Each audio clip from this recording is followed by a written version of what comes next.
my biggest blunder?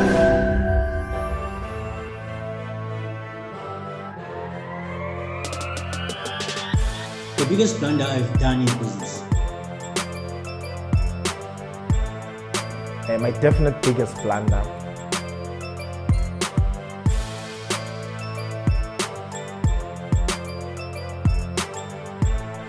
Well, depending on how you look at it, it's probably from all business skills.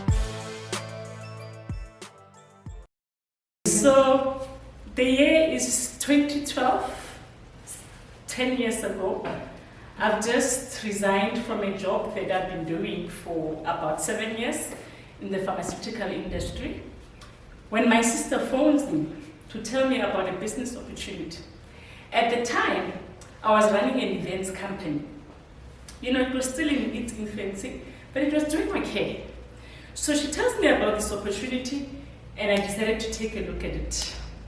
And then, upon reading what it promised, I decided to set up a meeting with the founders. And then, when I looked at the opportunity, it ticked all my boxes. So this was the idea. I meet this woman who wants to empower women who are in the hospitality and the food sector. Remember, at the time, I'm running an events company, so I fit the profile. So they are starting an upmarket Chisanyam. They realized that a lot of our black people have moved to the suburbs, but they still want to have that Kasi experience. So they had this brilliant brand that they've been working on. We're going to have this upmarket Chisanyama, but this is the idea. We only want women, and we want to franchise it out. So the first store, we'll put it up in Rosebank, prime location, because we have a certain target market. And then the second thing, it's black owned, and I'm thinking, tick, you know? And then the third thing she mentioned is that we only want people in the hospitality and food sector because we want to own the whole chain. We don't want to be outsourcing. So you're going to have people who will be supplying, you know, the different things that the outlet would want. And then the other thing is we have partnered with a business school. So we also want to impart skills to these women. So we're not just going to come and be running the business from, you know, having the gift of running business. So that sort of tickled my fancy. I thought, this is something I would like to be involved in, you know. And then, okay, so what do I have to do? She said, okay, you have to make an investment. The initial, a monetary investment, obviously. So my initial investment was 120,000 10 years ago. And then, so the other thing that was required from us, because we didn't want to spend a lot of money acquiring skills, whatever skill you had to bring it in for free. So we had trained chefs who were training the cooks. We had people who were farmers, you know, all these type of skills. And then I looked at this idea and I thought, God has just answered my prayers. This is definitely where I'm going to invest my time and my energy. So having said that, I neglected my business and then I just started putting all my energy, all my time in this business. So meanwhile, this woman is looking at me, she's thinking, this is such a hard-working woman, and she looks so passionate about this. So she calls me into her office one day, and she says, you know what, you have the potential of actually owning more than one store. Because this was the idea. The pilot store will be in Rosedale, but we work hard on it, and then we give birth to other stores. So she says to me, no, one store is not enough for you. 2 or 3. So, but you'll have to invest more, obviously. And then at that stage, I don't have money anymore. So now I'm driving to Pretoria to Rosebank on a daily basis. I'm not getting paid, but I'm not complaining. We're building a brand. We're going to be wealthy. That's what matters.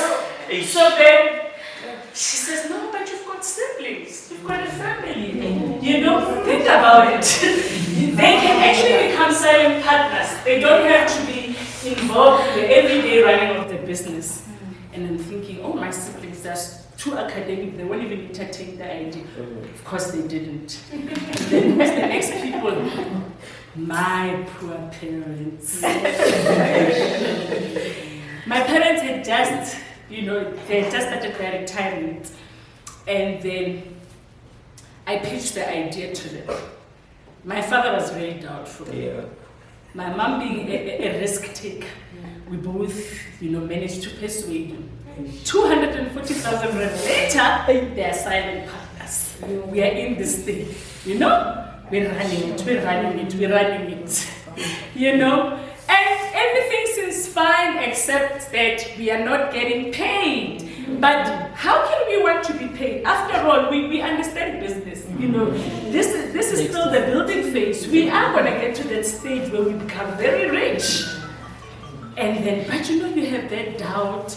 And then once in a while, these people were I always say they had a very good PR department, because every time they sort of can hear that people are murmuring or stuff, they call a meeting, they try to motivate us, they try to, do away with our fears, don't entertain office gossip, all those type of things. And then you're like, when someone wants to say, but Matjatji, have you? No, I don't want to listen to that, And then one day you just get a call, someone is screaming on the phone, you guys, you've chowed our money, this and that. We were not aware that there are more other women that had invested into this opportunity. We only thought we were a handful. Then again, but you know what? No, then they call a meeting. These people were actually the original investors, but they decided not to continue with the investment. So now they are jealous.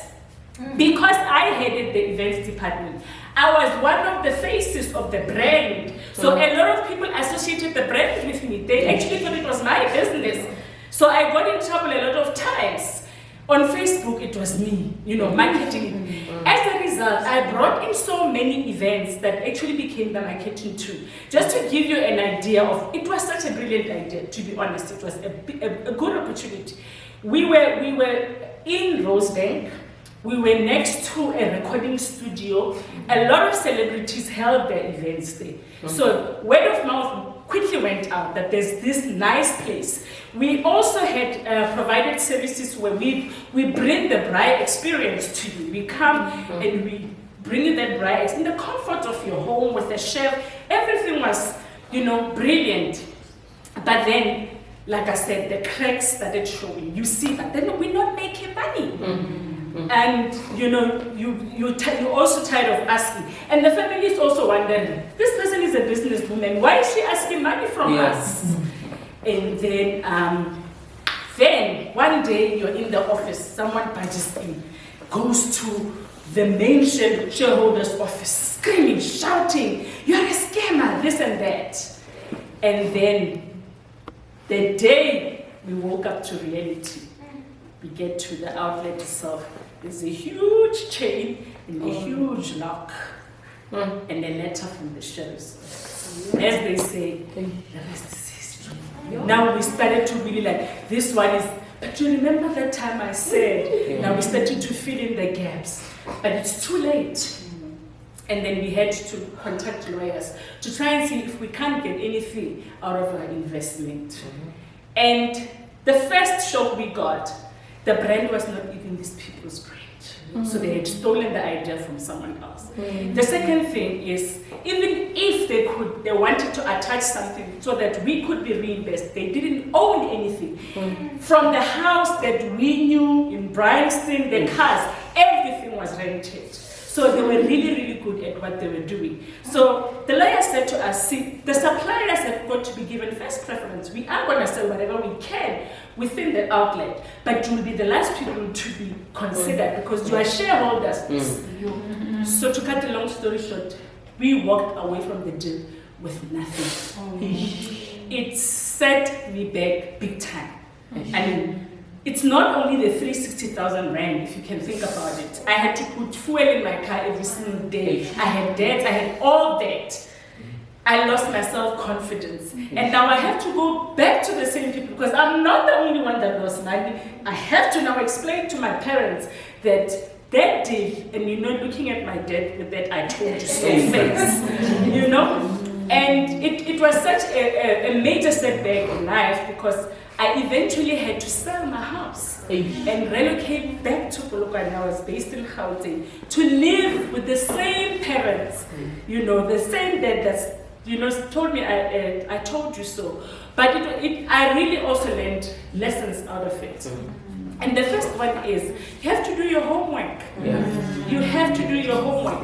I mean, when we started Googling afterwards, we realized this was not the first scam that these people had. And had we done that prior to investment, we would have saved ourselves money and heartache. And then the other thing is, I was very anxious when I invested because I sort of didn't, I was looking at my business and I think, when you come from the comfort of the corporate, you start to think, am I going to, I have to look at this, be patient, is it really going to give me that money that I wanted? So I sort of made a decision when my frame of mind was not in the right place.